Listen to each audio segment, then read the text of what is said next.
पूरी दुनिया आपको सोशल मीडिया पर गजा की पट्टी पर जो फलस्तीनियों की तबाही हुई है उसके बारे में आगाह कर रही है। पूरी दुनिया ये बता रही है कि इजराइल ने फलस्तीन का कितना नुकसान किया है, वो सब कुछ दिखाया जा रहा है। लेकिन हम आपको ये दिखाएंगे कि हमास और हिजबुल्लाह ने इजरायलियों का कितना नुकसान किया है, कौन कौन से शहर तहस नहस हो गए हैं, जबकि इजरायलियों के अंदर भगदड़ मची हुई है। आजकल इजराइल वाले अपने घरों में सो नहीं पा रहे, बल्कि इन्होंने खुफिया ठिकाने बनाए हुए हैं, वहां पर जाकर रह रहे हैं। लेकिन हमास के जंगजुओं ने इजराइल के खुफिया ठिकानों को भी, जहां पर इजराइल के आम शहरी रह रहे हैं, उनको निशाना बनाना शुरू कर दिया है। पूरे इजराइल के अंदर कोहराम मचा हुआ है, फौजियों के अंदर खौफो हरास फैली हुई है। इसके अलावा फलस्तीनी जो है वो एक एक बच्चा लेकर आ रहे हैं अपना, वो भी इस जंग के अंदर शामिल हो चुके हैं। नाजरीन ग्रामी, अल कुद्स फोर्स जो के हमास की फोर्स है, अल कासम फोर्स जो हमास की फोर्स है, उन्होंने तो इजराइल की कमर तोड़ के रखी है। मामलात को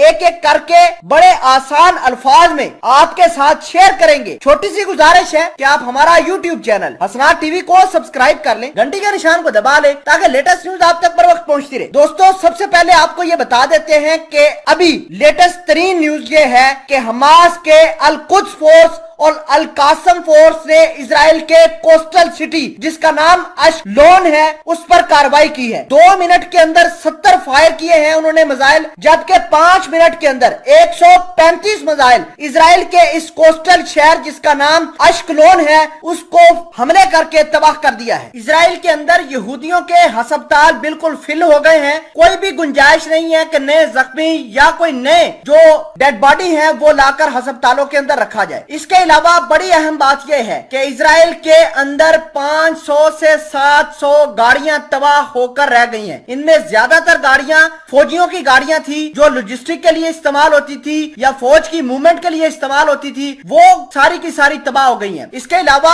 तल अवीव एक शहर है इजराइल का जिसको ये अपना दारुल हुकूमत भी कहते हैं, उसके अंदर भी हमले दागे गए हैं। हमलों ने निस्तो नाबूद कर दिया है इजरायलियों का। इसके अलावा एक और शहर है इजराइल का जिसका नाम है अशदोद, वहां पर बहुत ज्यादा मिसाइल दागे गए हैं और इतलात ये हैं कि इजरायली जो आम सिविलियन लोग हैं उनकी मौत भी इसी शहर में ज्यादा हुई है। अगर बात करें हमास की, तो हमास ने आज अपने रॉकेट का पावर शो दिखाया है, एक वीडियो जारी करके इजराइल को दहलाने की कोशिश की है, इजराइल को बताया है कि हमास कितना ताकतवर मुल्क है। नाजरीन ग्रामी, इसके अलावा आपको ये बता दें कि कतर, मिस्र और यूनाइटेड नेशन ने कोशिश तो करी है कि ये जंग बंद हो जाए इजराइल और हमास के दौरान, लेकिन किसी किस्म का कोई प्रोग्रेस नहीं हुआ। फिलहाल के लिए आपको यह बता दें कि इजराइल का इंफ्रास्ट्रक्चर तबाह, इजराइल के जो आम शहरी है वो बंकरों में जाकर छुप गए हैं और जहां पर ये छुप कर बैठे हैं बंकरों के अंदर, हमास के जंगजुओं को तो वहां भी अटैक करना शुरू कर दिया है, उन बंकरों को भी तबाह करना शुरू कर दिया है। दोस्तों, अगर बात करें इजराइल के कार्रवाइयों की, तो इजराइल ने तो केमिकल वेपन इस्तेमाल करना शुरू कर दिए हैं गजा की पट्टी पर और फास्फोरस का बेदरेग इस्तेमाल कर रहा है। सुहूनियों की एयर स्ट्राइक्स की वजह से हमास का एक अहम कमांडर अब्दुल्ला शहीद हो गए हैं, जबकि अल कुद्स जो कि